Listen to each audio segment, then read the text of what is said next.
that we should be aware of with regards to the modern realities. That is because when it comes to the signs of the Day of Judgment, Bilad al-Sham, or this area of Syria, it plays a very vital role. And there are many traditions about Bilad al-Sham. And today we will be discussing not the authentic ones, but some of the ones that are very weak or fabricated, but are very common on the internet. Because we should warn against the weak and the fabricated traditions, because too much is being read in, and people might become absorbed in trying to recreate what they think the hadith says. And this is a common problem throughout history. So today's brief lecture is a summary of some of the more common, fabricated, or very weak traditions that I've seen being circulated on Twitter, on WhatsApp, on Facebook, regarding the current situation in Bilad al-Sham. And by the way, we don't need weak and fabricated traditions. We have enough in the Quran and in the authentic Sunnah to tell us of the blessings of Bilad al-Sham. I just recited in Salatul Isha the whole verse about Allah subhanahu wa ta'ala mentioning that al-ard allati barakna hawlahu, that subhanalladhi asra bi'abdi laylan min al-masjid al-harami ila al-masjid al-aqsa, that the masjid al-aqsa alladhi barakna hawlahu, everything around Masjid al-Aqsa is Mubarak. And Allah calls it al-ard al-muqaddas, and Allah calls it the holy land. And the Prophet ﷺ said in a number of authentic traditions, he said that, oh Allah, bless us in our Bilad al-Sham, bless us in our Bilad al-Sham, barik lana fi shamina. And he said this when Bilad al-Sham wasn't under Muslim control, it was under Roman control. And he said this is supposed to belong to us because this is where the prophets walked, this is the holy land, it belongs to us. So we don't need weak and fabricated traditions, and yet we find them commonly circulating amongst the masses. Now, before I get to one or two examples, very brief introduction. I know I've spoken about this a lot of times, but still, a quick, very quick refresher course. Why are there so many, weak and fabricated traditions? We need to understand the science of hadith is a very different science than any other science known to mankind. It is a unique science to the Muslim Ummah. No other tradition invented a tradition or a science like the sciences of hadith. There is the unanimous consensus of the scholars of Islam that the sciences of hadith are one of the unique contributions to human civilization that only Muslims have done. Jews did not have it. Christians did not have it. They didn't have a mechanism to sift what their prophets said, the good from the bad, the weak from the authentic. They had no mechanism. And we see this reality. As for us, from the time of the Sahaba Tabi'un, from the earliest of times, Muslims understood that we need to figure out how to separate what the Prophet ﷺ actually said from what is being attributed to him. Why? Because the Quran was compiled in the life of the Prophet ﷺ, and within a year after he passed away, Abu Bakr as-Siddiq radiallahu anhu made the official copy of the Quran from Fatiha to Nas. As for hadith, hadith was organic. Hadith was not compiled in a book because it was not possible to compile in a book. Because the Prophet ﷺ spoke for 23 years. Sahaba heard him throughout his life. And so as the Sahaba spread, the knowledge of what they heard also spread. So you had Sahaba spreading a hadith where they went. But along with the Sahaba spreading what the Prophet ﷺ said, you had people fabricating. You had people who wanted to, figure out a mechanism to justify their theological deviation, their political deviation, or their own interpretations, and they made up statements attributing it to the Prophet sallallahu alaihi wasallam. Along with this, you had another factor, and that is the normal reality of faulty memory. Can you imagine a simple example? If all of your family came together and began recollecting memories of your great-grandparents, let's say the legends that came down, right? For sure, all of your, cousins, second cousins would have some stories exactly the same. And then within yourselves, you'll have a little bit of difference. And then maybe one person will have a completely unique story. Maybe he messed up, he got it from another source, and he attributed it to your great-grandfather by an accidental mistake. It wasn't fabrication. Same thing happened with the hadith of the Prophet ﷺ, where you had intentional fabrication, and then you had faulty memories, people who don't know that well. And then you had the huffaz, the mutqinin, the scholars of hadith. So a science was developed called the science of hadith. And slowly but surely, there was a sifting that took place. And just to give you a simple example, a lot of people don't understand how difficult and how complex this science is. This was the course of my undergraduate study when I was studying in Medina. There was an entire college called the College of Hadith, and that's what it specializes in. over 650 original books exist about hadith. Not 650. It is a massive encyclopedic enterprise. Scholars from the first generation and second generation all the way to the fifth generation, they are compiling original books of hadith. It's not just Bukhari and Muslim. You know Bukhari and Muslim because they're the best. In fact, over 600 books have been written in Islamic history attempting to compile hadith. The most famous of the earliest one is, of course, Imam Malik's Muwatta. Look at the date. Imam Malik died 179. So Imam Malik's Muwatta, 179. And then of the latest books, for example, the Mustadrak of Al-Hakim or the Sunan of Al-Bayhaqi, 458 Hijrah. So from 179 to 450, that's not the end. There's even some written in the beginning of the 500s, which is giving you one of the famous books written. Al-Bayhaqi, you hear it? He died 458.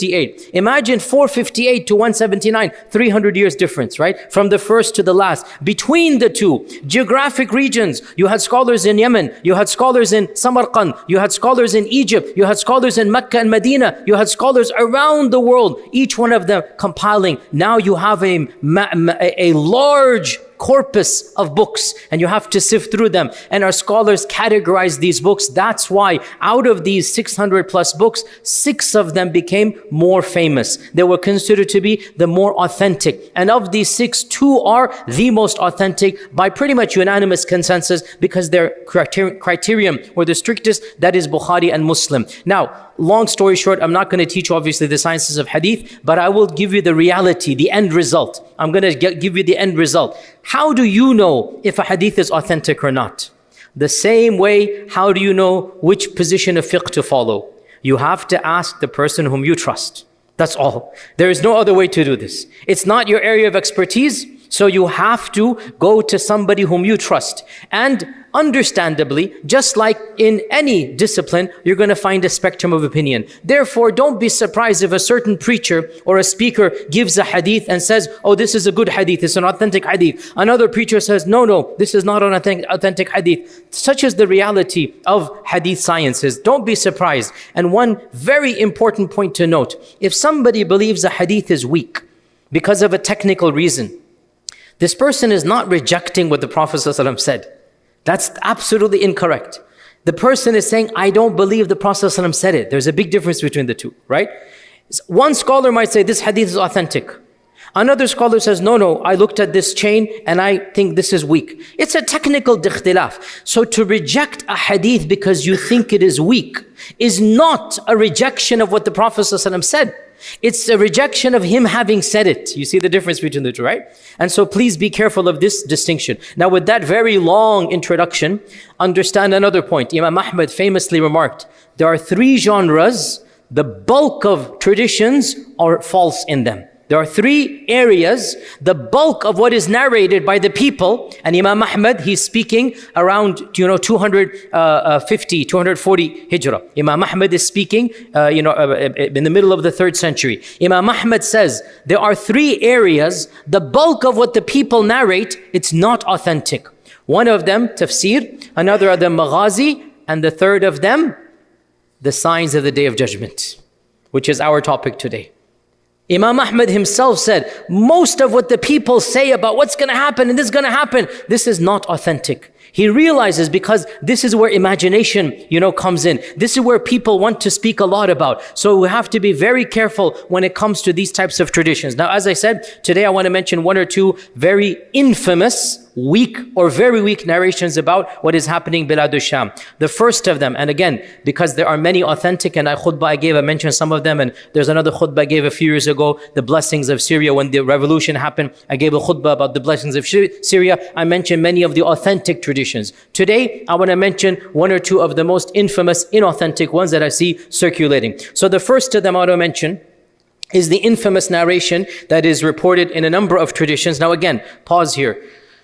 The scholars of the past did not have a problem narrating a weak tradition with its chain because they're telling you that this is a weak chain. They're preaching and teaching to specialists. So Imam Ahmad ibn Hanbal, he has in his book many traditions that he himself considered weak. No problem.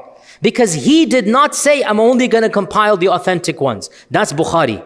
If Bukhari has something in his Sahih, this means he thinks it is authentic. Muslim, this means authentic. As for Ahmad or Abu Dawud or the other books, they didn't have that high stringent condition. Why they didn't have it is beyond the scope of today's lecture, but suffice to say, if you had that strict condition, you would have to eliminate the bulk of traditions. That's why Bukhari really was the strictest, because he had a very high standard in doing so. So we have in Musnad Imam Ahmad many traditions that Imam Ahmad himself knew to be weak, but he wanted to record them that you know the chain, because if you know the chain, you can figure out it is weak. So Imam Ahmad has it in his book, and it is also in the Mustadrak of Al-Hakim, and it is also in other books, which is the infamous hadith about the black flags coming from Khurasan.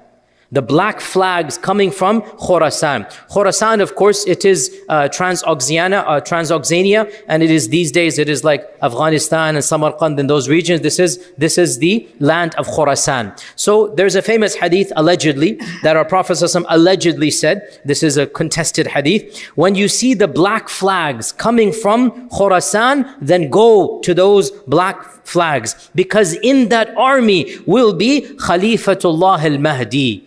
This is one version of the hadith. When you see the black flags coming, then go to that army and support them, because within them will be Khalifatullah al-Mahdi. And in Ibn Majah, a similar version, but a longer version, that allegedly a hadith goes that there shall be a civil war in which 3 armies will fight over a treasure. All of them are the sons of a Khalifa. They're all princes. And then none of them is going to be successful. And then a black flag will come with an army from Khurasan, and they will kill everybody like nobody else has been killed. Then when you see them, then go towards them, even if you have to crawl on ice, and give your allegiance to that army, because in that army is Khalifatullah al-Mahdi. End hadith. Now, this hadith is the famous hadith of the black flags, right?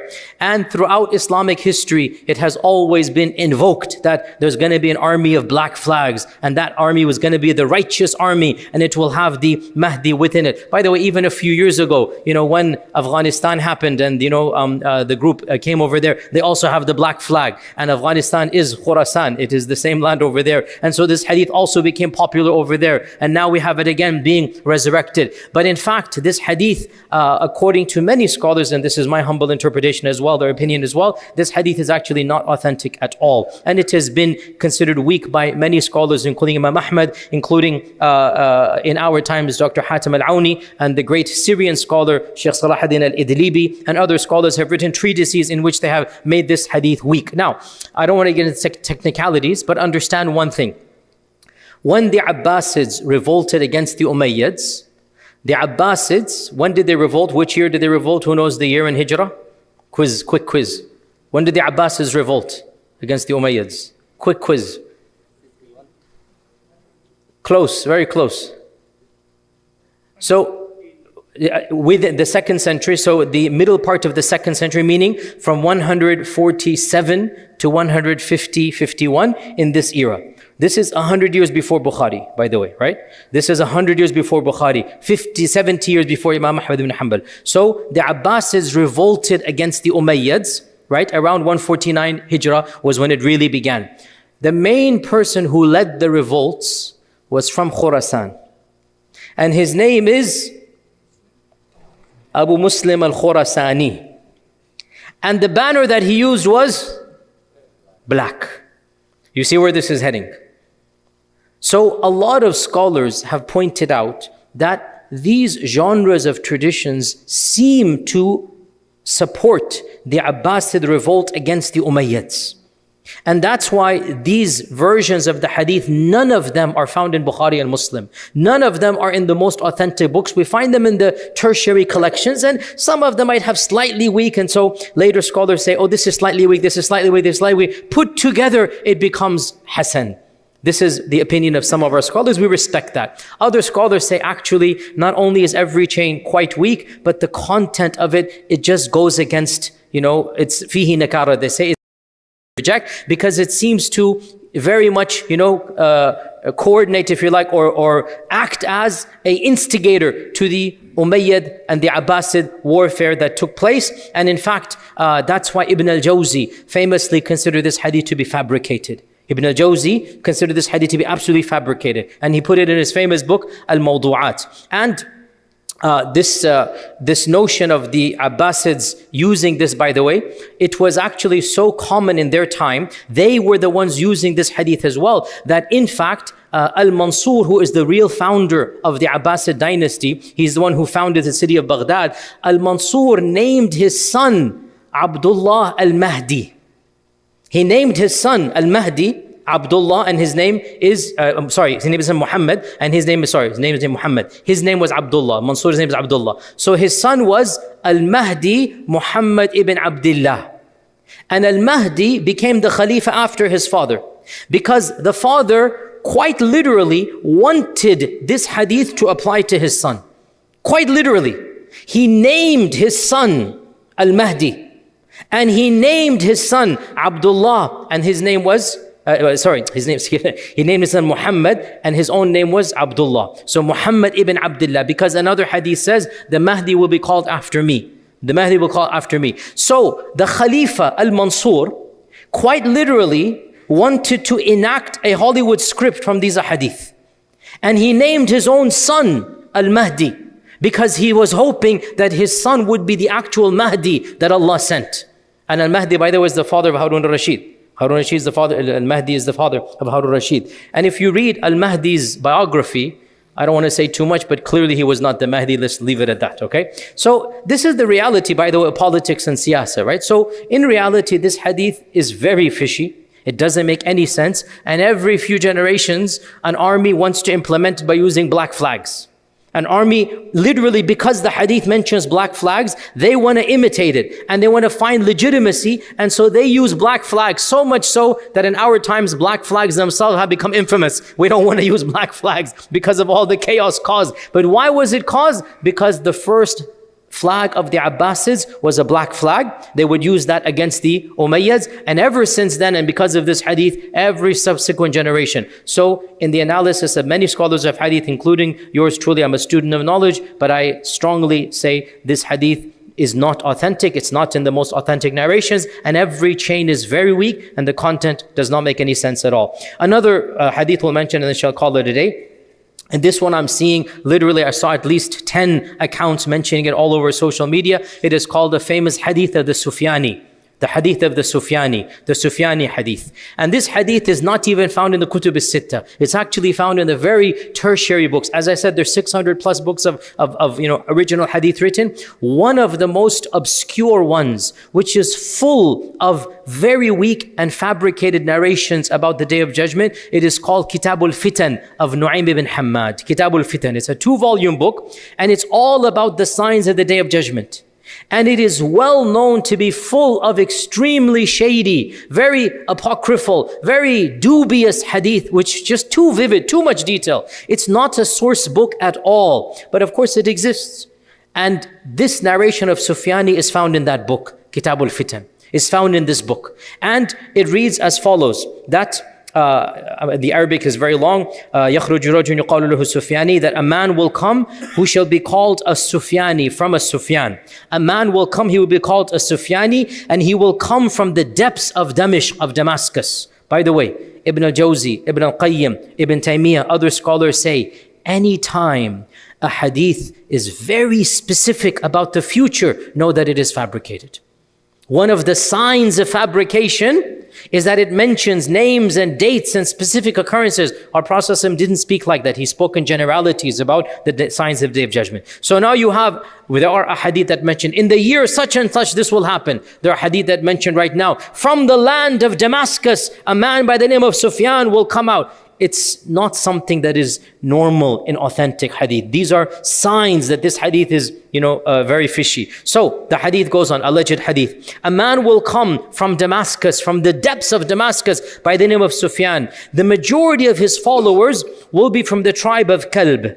He will kill everybody to the extent of ripping open the bellies of women and killing the unborn children. Then the tribe of Qais will gather against him and he will kill all of them, leaving no one to be able to prevent the harm that he is doing.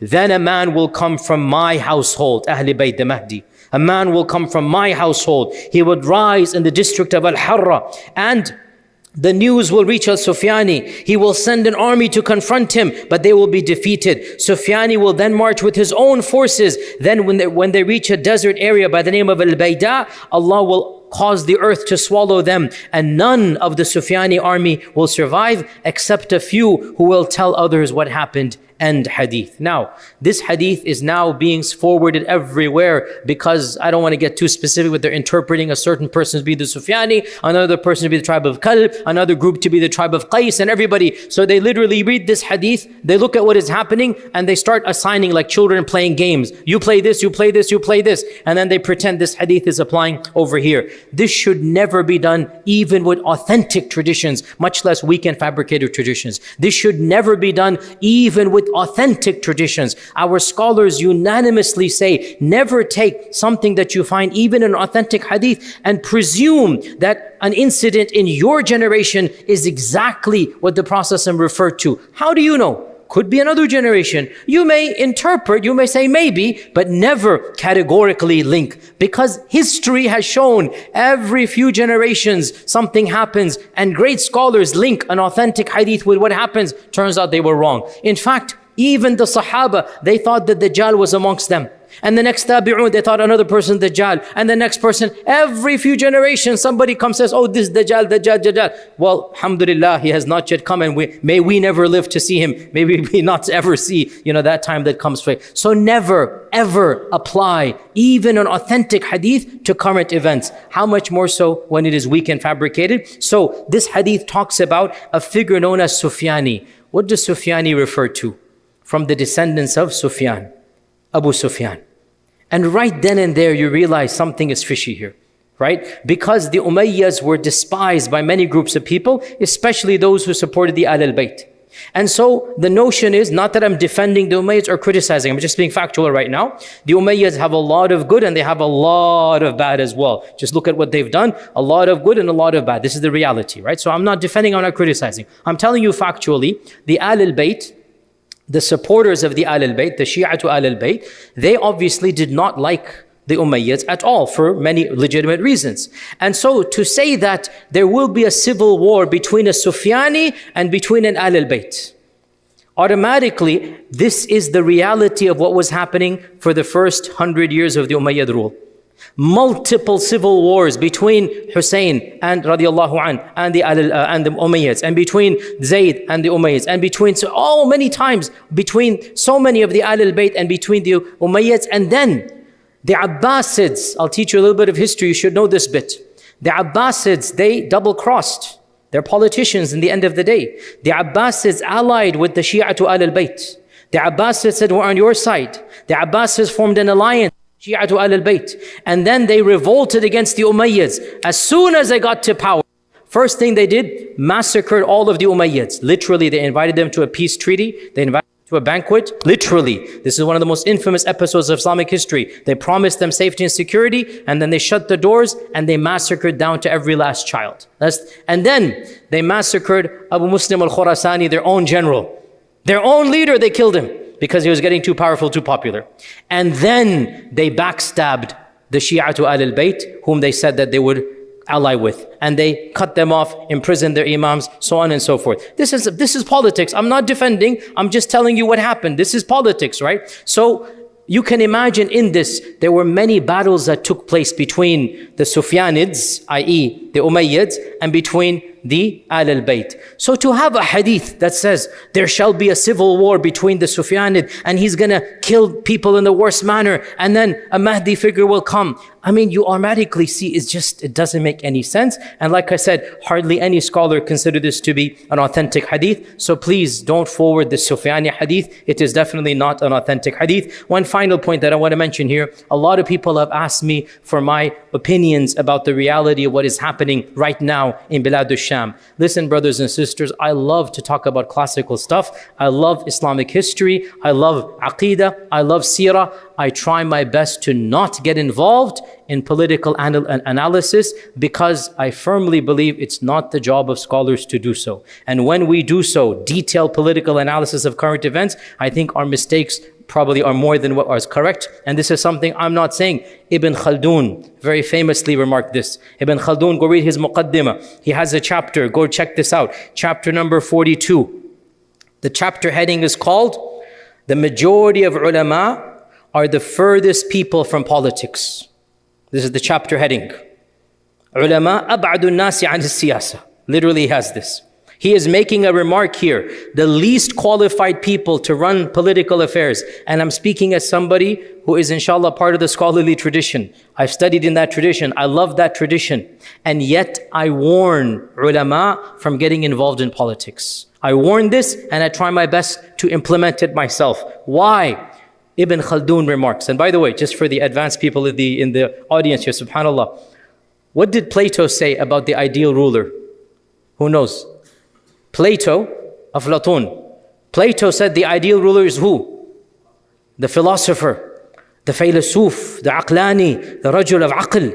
Plato, in his theoretical mind, said the intellectual person should be the leader.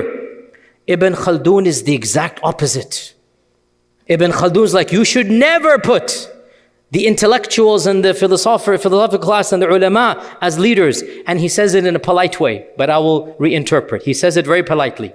He says that is because the ulama, they speak in generalities and they speak in idealistic language and they speak in, I'm going to say, he didn't say utopic visions and dreams, right? And they don't actually get involved down to the nitty-gritty of real.